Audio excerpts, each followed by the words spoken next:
नमस्कार. अथर्वने रागिणी आणि त्या ब्रेक फेल करणाऱ्या माणसाला बघितलेलं असतं.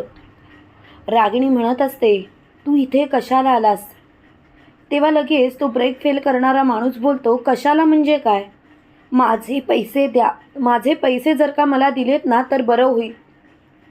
जोपर्यंत तुम्ही माझे पैसे देत नाही तोपर्यंत मी इथून कुठेही जाणार नाही. तेव्हा रागिणी बोलते, तुझे पैसे तुला मिळतील, पण तुला आता इथे थांबायची गरजच नाही. प्लीज आताच्या आता इथून निघून जा. तेव्हा मात्र तिला खूपच राग आलेला असतो. त्यावेळेला लगेच तो ब्रेक फेल करणारा माणूस बोलतो, मी कुठेही जाणार नाही जोपर्यंत माझे पैसे मिळत नाही.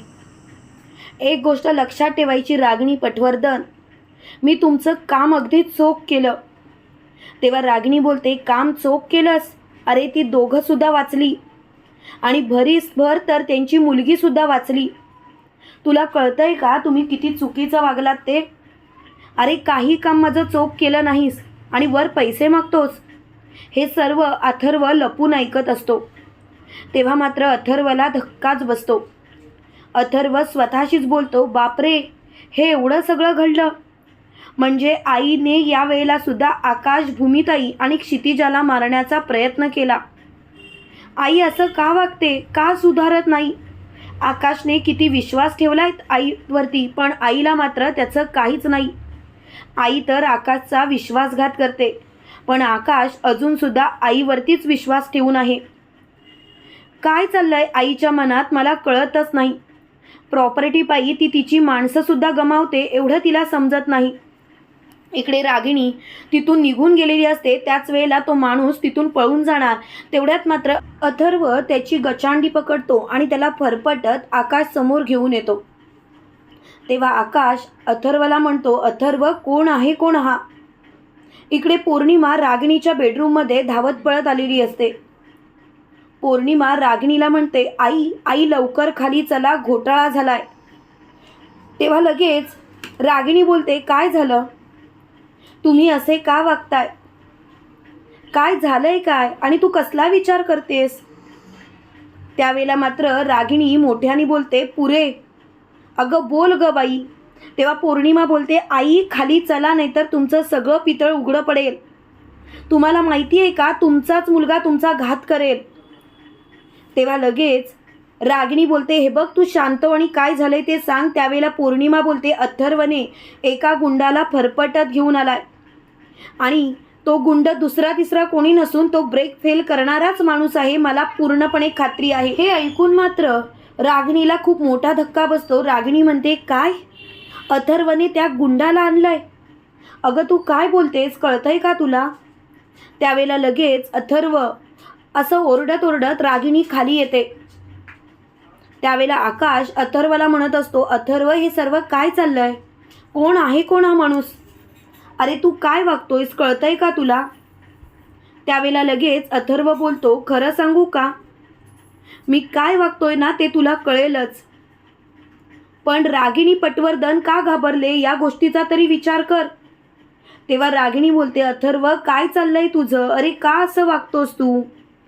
अथर्व प्लीज असा विचार नको करूस, मी असं काहीच केलं. त्यावेळेला लगेच आकाश बोलतो, एक मिनिट आत्या, काय बोलतेस तू? मुळात अथर्वने अजून काहीच सांगितलं नाही आणि तू स्वतःवरती का घेतेस? तुला असं वाटतंय का तू काही केलंयस? नाही, तू काहीतरी केलंस म्हणूनच तर तू बोलतेस. मला सांग ना. खरं सांगायचं तर मला ऐकायचंच आहे. बोल आत्या, तू असं काय केलंयस की तू या माणसाला बघितल्यानंतर घाबरलीस आणि घाबरून हे सर्व बोलतेस? तेव्हा पौर्णिमा स्वतःशीच बोलते, खाल्ली माती खाल्ली, आता काय करू? आता तर सगळं काही यांच्या अंगाशीच येणार. कशा सावरणार आहे देव जाणे. तेवढ्यात मात्र रागिणी बोलते, अरे आकाश तसं काही नाही. अरे मला तर भीतीच वाटते या घरात काही घडलं तर. सगळेजण तर माझ्याकडेच वाईट नजरेने बघत असतात. त्यावेळेला अथर्व बोलतो, अगदी बरोबर बोललीस आई. सगळेजण तुझ्यावरतीच आरोप करणार. खरं तर आम्हीच मूर्ख की तुझ्यावरती विश्वास ठेवला. भूमिताईंनी कधीच तुझ्यावरती विश्वास ठेवला नाही आई, कारण भूमिताईला माहिती आहे तू कधीच बदलूच शकत नाही. तेव्हा मात्र रागिणी बोलते, बघितलंस आकाश, माझाच मुलगा माझ्याबद्दल असं बोलतो. या घरात मी कशी राहते ना ते माझं मला माहिती. त्यावेळेला लगेच आकाश बोलतो, पुरे झालं. अथर्व, काय चाललंय तुझं? का असं वागतोयस तू? मान्य आहे तिने आधी चुका केल्यात, पण आपण संधी दिले ना तिला बदलण्यासाठी. मग नको ना विषय वाढवूस. आणि राहिला भूमीचा प्रश्न, तर भूमीसुद्धा तिला कधी ना कधीतरी समजून घेईल. तेव्हा लगेच अथर्व बोलतो, बस कर आकाश, नको एवढा विश्वास ठेवू या बाईवरती. ही बाई कशी आहे तुला माहितीसुद्धा नाही. तुमचा जो ॲक्सिडेंट झाला ना तो याच बाईने घडवून आणला. म्हणून तर भूमिताईला त्या संकर्षणच्या घरात जाऊन राहावं लागतंय. भूमिताई आणि तुझ्यामध्ये दुरावा का आलाय आकाश? याच बाईमुळे. तेव्हा मात्र आकाश बोलतो, तू काय बोलतोयस कळतंय का? तेव्हा लगेच अथर्व बोलतो, आकाश, साधा गोष्टीचा विचार कर. जर का गोष्टीचा विचार केलास तर बरं होईल. 1 महिना आधीच आपण गाडी सर्व्हिसिंग करून आणली होती आणि लगेच तिचे ब्रेक फेल होता. आकाश, तू या गोष्टीचा विचार केलासच नाहीस का? एवढा मोठा बिझनेसमन आहेस तू, पण या साध्या गोष्टीचा तुला विचार करावासा वाटला नाही? अरे, ब्रेक फेल झाले नव्हते तर ते करण्यात आले होते आणि ते दुसरे तिसरे कोणी नसून रागिणी पटवर्धन हिनेच हे काम करायला सांगितलं होतं. हे ऐकून आकाशच्या पायाखालची जमीनच सरकते. त्यावेळेला रागिणी बोलते, अथर्व, पुरे, काही काय बोलतोस? मी ऐकून घेते म्हणून माझ्यावरती आरोपावर आरोप करतोयस? तेव्हा अथर्व बोलतो, गप्पा बस. आणि अथर्व उलट्या हाताची सणसणीत कानाखाली त्या गुंडाच्या मारतो आणि त्याला बोलतो, बोल, पटकन बोल काय ते. तेव्हा मात्र तो गुंड मोठ्याने बोलतो, हो साहेब, याच बाईने मला हे सर्व करायला सांगितलं होतं. खरं सांगायचं तर साहेब, माझंच चुकलं. खरं तर मी या बाईवरती विश्वास ठेवायला नकोच होता. त्यावेळेला लगेच अथर्व मोठ्याने बोलतो, बघितलंस आकाश, जरा विचार कर आकाश. खरं तर तू या गोष्टीचा विचार केलास तर बरं होईल. त्यावेळेला आकाश मोठ्याने बोलतो, पुरे झालं. काय चाललंय तुझं रागिणी पटवर्धन? अगं, तुला शेवटची संधी दिली होती, पण तुला मात्र त्या संधीचा फायदा घेता आला नाही. खरं सांगायचं तर तू यावेळेला सुद्धा आम्हाला मारण्याचा प्रयत्न केलास. माझ्या आई वडिलांना मारून सुद्धा तुझं मन भरलं नाही. अगं, का अशी वागतेस? त्यावेळेला रागिणी बोलते, आकाश, मी असं काहीच केलं नाही. आकाश, अथर्वाचा गैरसमज झालाय. त्यावेळेला अथर्व बोलतो, पुरे झालं आई, माझा काही एक गैरसमज झालेला नाही. आई, तू असा विचारच का करतेस?